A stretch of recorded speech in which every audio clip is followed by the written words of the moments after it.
The night pressed heavy against the earth, clouds dragging across the moon like torn curtains. The forest was quiet to quiet.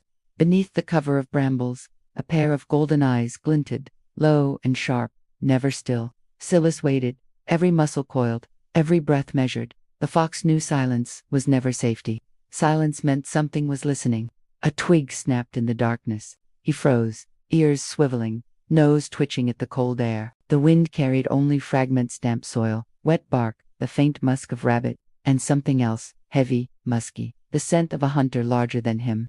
The silence deepened, like a hand closing around the night.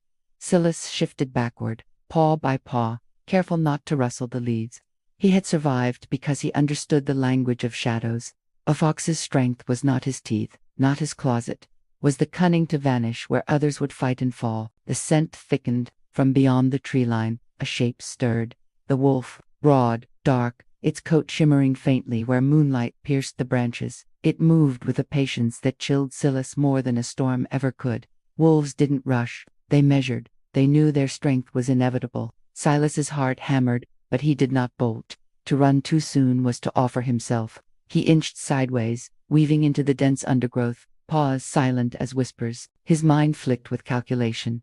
Distance to the nearest burrow, how far to the stream, which trees leaned low enough to slip beneath. He could almost feel the wolf's gaze, unblinking, cutting through branches. Then the silence shattered. A crow burst from a branch, cawing sharp into the night. The wolf lunged at the distraction, teeth flashing pale in the dark. Sylas ran. The earth blurred beneath him, his body flowing like fire through the brush. Brambles tore at his fur, stones cut at his paws. But still he moved, darting, weaving, zigzagging to break the line of pursuit. The wolf's growl thundered behind him, closer than he wanted, closer than he dared to believe. The stream, he smelled it cold mineral, rushing. Sylas veered hard, heart choking his chest. The ground dropped steeply. He leaped, crashing into icy water, the shock searing his bones. He didn't stop. He swam, legs striking, current dragging him downstream. The wolf halted at the edge, pacing, snarling, unwilling to follow into the rapids. Its eyes burned in the moonlight, fixed on him, promising the chase was not over. The river swept Sylas farther than he expected, hurling him against stones, tumbling him beneath froth. When he finally clawed onto the far bank, he collapsed, shivering, lungs heaving. The night was still again, but no longer silent. It hissed with the river's roar, whispered with his pounding blood. He was alive, for now, but survival was never a single battle. Dawn broke slow, painting the horizon with pale fire. Sylas dragged himself through damp grass, fur heavy with river water, paws raw from stone and root. Hunger burned in his belly, a pain as sharp as the wolf's teeth. He needed food, but the forest was treacherous in daylight. Eagles wheeled high. Humans walked the paths. Rival foxes claimed their own secret trails. He crept toward a meadow, where rabbits grazed under the soft veil of morning mist. His belly cramped at the sight, but he waited, patient, crouched low in tall grass. A fox never lunged blind. He studied wind direction, the distance between shadows, the way one rabbit lingered too far from the others. Then movement, not his. From the opposite side of the meadow, another fox stepped out, larger, his coat darker, eyes burning with something colder than hunger. The rival Sylas knew him, the fox they called Ashen, among the scents and scars of the land. Ruthless, merciless, a thief who claimed not just prey but territory.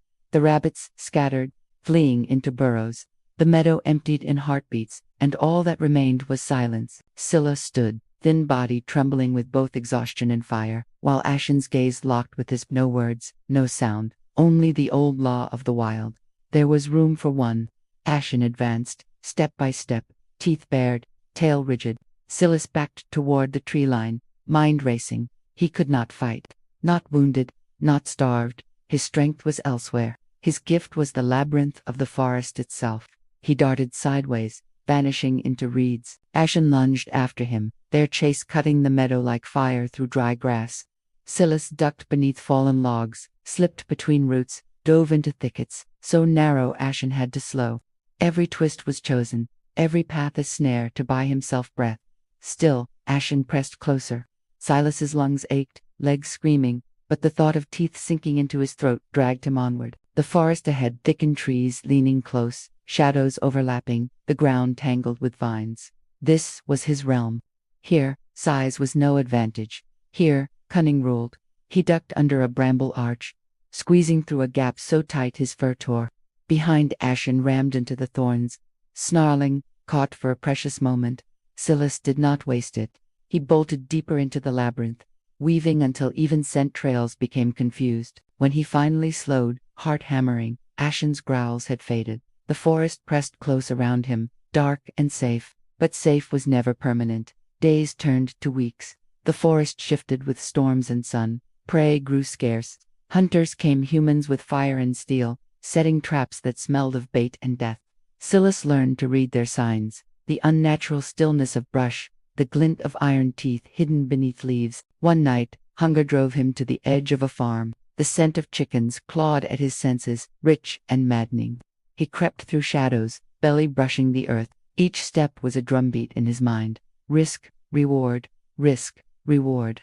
He slid beneath the fence, silent as moonlight. The coop loomed ahead, feathers rustling within. His mouth watered, then cracked. The snap of wood. His paw yanked back, caught in a snare. Pain flared, burning up his leg. Panic surged. He thrashed, teeth tearing at the rope, every instinct screaming. The coop erupted with sound, chickens clucking, wings beating, dogs barking in the distance.